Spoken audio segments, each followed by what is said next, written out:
안녕하세요. 강동 경희대병원 류마티스내과 이상훈입니다.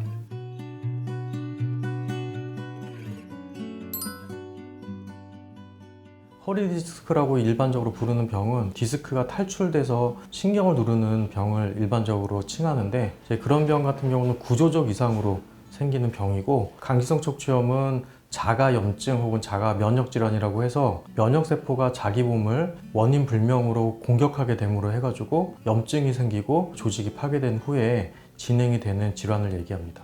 이 환자는 강직성 척추염이 조금 진행이 많이 된 환자입니다. 엑스레이로 여기 골반과 허리, 고관절이 같이 나와 있는 그런 사진이고요. 강직성 척추염의 진단 기준은 척추의 맨 끝이 요 꼬리뼈와 골반의 관절이 여기인데요. 이 부분이 원래는 검은 선으로 빈 공간이 보여야 되는데 여기가 다 이미 굳어 있는 그런 환자분이 되겠고, 그리고 이게 진행을 하게 되면 이런 식으로 이 끝이 이렇게 붙어 있다 보니까 마치 대나무처럼 보이는 그런 형태를 보이고 있고, 이런 식으로 다 굳게 되면은 환자분의 생활 거동이 많이 불편하게 되겠고요.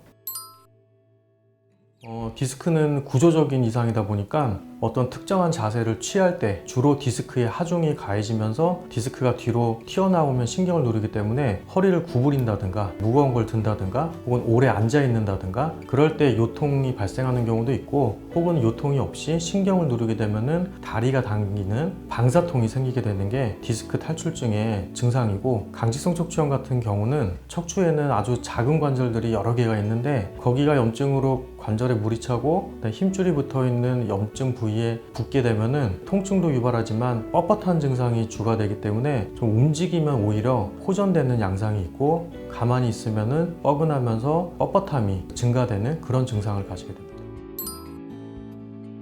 명확하게 어떤 한 가지 원인으로 딱 설명할 수는 없는데, 모든 면역질환과 마찬가지로 유전적 소인이 한 30% 내지 40% 정도 차지한다고 되어 있고, 환경적인 요인이 굉장히 복합적으로 작용을 하기 때문에 사람이 살아가는 동안에 외부에 노출되는 여러 가지 물질들과 과도한 면역 반응이 생기면서 병이 발병을 하는 것이기 때문에 아직까지는 원인을 잘 모르고요. 지금까지 알려진 바에 따르면 장내 세균총들의 비율 혹은 종류 이런 것들과 관련이 있는 경우도 있고, 또 하나는 이 병에 생기는 부위가 관절이지만 관절을 싸고 있는 인대나 힘줄, 이게 이제 뼈에 붙어 있는데 어떤 힘이 가해지는 거에 의해서 트라우마가 생겼을 때 자동적으로 염증이 없이 힐링이 안 되고 마치 세균이 침범한 것처럼 과도한 염증이 생기게 되면 그 부위가 부어오르고 하니까 정상적인 조직으로 잘 힐링이 되는 게 아니고 섬유화가 된다든가, 인대나 이런 이제 뼈 주위의 조직들은 손상을 받으면 뼈로 잘 박히기 때문에 강직이 되는,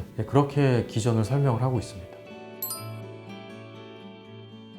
유전자라기보다는 백혈구의 혈액형이라고 생각을 하시면 돼요. 이제 많은 분들이 병을 일으키는 유전자다 이렇게 생각을 하고 있는데 그런 건 아니고, 일반적인 보통 사람들도 다 가지고 있는 HLA B타입이라고 하는데 그 중에 B27을 가지고 있는 사람들이 병이 생길 그 발생 위험도가 그 다른 B타입을 갖고 있는 사람들보다 좀 많이 높습니다. 우리나라 인구에서는 B27이 한 4%, 그 중에서 실제 생기는 환자는 한 10% 이내이기 때문에 의심이 될 때만 검사를 해서 진단하는 데 의미가 있지, 증상이 없는 사람을 갖다가 검사를 하는 거는 별 의미가 없어요.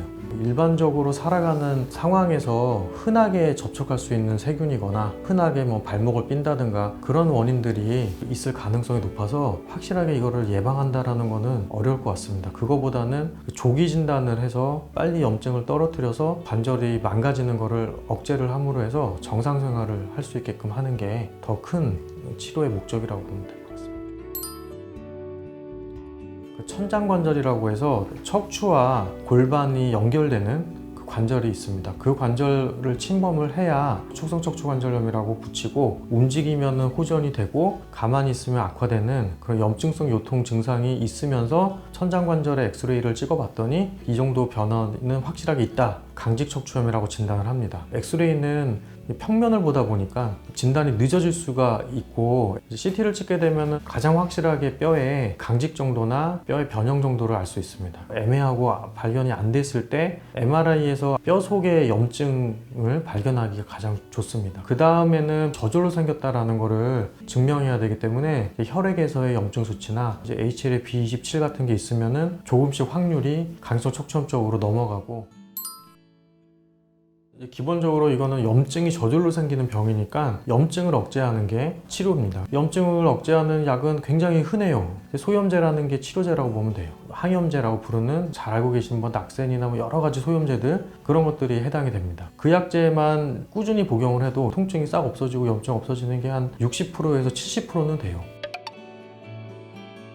이게 듣지 않았을 때는 그 윗단계를 이제 억제를 해야 되는데, 면역세포가 뭔가 염증세포들을 부르는데 거기에 가장 큰 역할을 하는 사이토카인이라고 부르는데, 그 사이토카인을 억제하는 약은 항체라고 해가지고 타겟 치료라고 부르는 치료가 들어갈 수 있는 거예요. 강직 척추염 쪽, 척추관절염 쪽은 항체가 없는 병이기 때문에 흔히 얘기하는 생물학적 제제라고 부르는 것들이 좀 약가가 고가약이라 1차 약제로 쓰지는 않고 아주 싸고 효과가 좋은 소염제로 효과가 부족할 때 넘어가서 치료를 하면은 전체 강성 척추염 환자들 중에 90%에서 99%까지는 거의 염증을 가라앉힐 수가 있고, 가장 큰 부작용은 소염제는 위장 쪽으로의 위궤양, 이런 것들이 문제가 될 수 있습니다. 근데 그 위궤양을 일으키는 가장 큰 리스크 인자가 고령이에요. 근데 이제 강직 척추염은 대부분 20, 30대에서 약을 먹고, 그리고 60대, 70대 넘어가서 약 먹을 확률이 많이 떨어지기 때문에 사실상 일반적인 경우를 따지면 부작용이 생기는 경우는 거의 없다고 보면 되고, 근데 위궤양은 혹시 생겼다 그러면 중단을 하면 보통은 2주에서 4주면은 조직이 힐링이 금방 되는 조직이라, 그 다음에 이제 부작용은 신장 같은 게 문제가 될 수도 있는데, 주기적으로 혈액 검사를 계속 하면서 신장 수치, 간 수치 이런 걸 보면서 모니터링을 하는데 거의 없다고 보시면 돼요. 몇만 명 중에 한 명 있을까 말까 하고, 그래서 만약에 위나 신장 때문에 약을 투여할 수가 없다, 그럴 때는 이제 생물학적 제작, 주사제로 넘어갈 수가 있고, 주사제 같은 경우에 이제 특별한 부작용은 그 사이토카인이 어떤 역할을 하느냐에 따라 부작용이 조금씩 틀리고, 가장 흔하게 쓰는 TNF 억제제는 결핵 발생률이 그 주사제를 맞으면 일반인들보다는 좀 높게 나오는데 걱정할 정도로 높은 건 아니고, 천장관절을 침범했을 때 진단이 돼서 거기서 막으면 일상생활에 지장이 하나도 없습니다. 일반적으로는 디딜 때 하중을 조금 줄여준다든가, 복압이 늘어날 때, 기침하거나 할 때 잠깐 충격을 완화해주는 그런 역할을 하기 때문에 괜찮은데, 만약에 거기서 못 맞고 허리까지 올라갔다, 굽히지도 못하고 뒤로 제끼지도 못하고 옆으로 틀지도 못하고 등까지 올라갔다, 숨쉬는 갈비뼈들이 붙어있기 때문에 흉곽 호흡을 하기가 좀 어려워지고 복식 호흡을 해야 되고, 그리고 목까지 올라가면 이제 목을 돌리지를 못하고 뒤를 못 보고 척추를 침범해서 척추 관절이 굳게 되면은 일상생활에 지장이 오기 때문에 척추가 침범하기 전에 어떻게든 약을 복용을 해서 막아야 된다라고 얘기를 할 수 있겠습니다. 병의 코스상 초기에 굉장히 심하고 그때 다 진행이 되는 경우들이 많습니다. 그래서 초기 5년에서 10년, 그 사이에 관절이 변형이 안 오고 손상이 안 오면 그 이후에 진행되는 경우는 굉장히 천천히 진행하기 때문에 충분히 약 줄이고 아플 때만 먹으면서 조절하는 사람들도 굉장히 많다고 보면 되고요. 일단 관절이 아픈데 아픈 것만으로는 좀 부족하고, 그 부위가 부어오른다. 근데 그 부어오르는 게 쉬어도 호전이 안 되고, 이제 우리 만성 기준은 6주인데 6주 정도 기다려봐도 계속적으로 붓고 정형외과 가서 일반적인 소염제를 안 듣는다. 그러면 그럴 때는 저절로 생긴 자가면역 질환을 의심을 해봐야 되겠습니다. 강직성 척추염은 진단이 된다고 하더라도 스펙트럼이 너무 넓기 때문에 환자의 진행 정도나 코스가 굉장히 다양합니다. 치료를 받는다고 하면 얼마든지 진행을 억제할 수도 있고 아무런 문제 없는 정상 생활을 할 수 있고, 오히려 주기적으로 검사를 하면서 소위 건강하다고 하는 사람보다도 더 다른 질환들을 빨리 발견을 한다든가 혹은 운동을 함으로 해서 건강하게 사는 사람들이 많기 때문에 병원에 무슨 치료 방법이 없다고 생각을 하지 마시고 조기 진단을 해서 치료를 하면서 정상 생활을 하는 관리를 잘 했으면 좋겠습니다.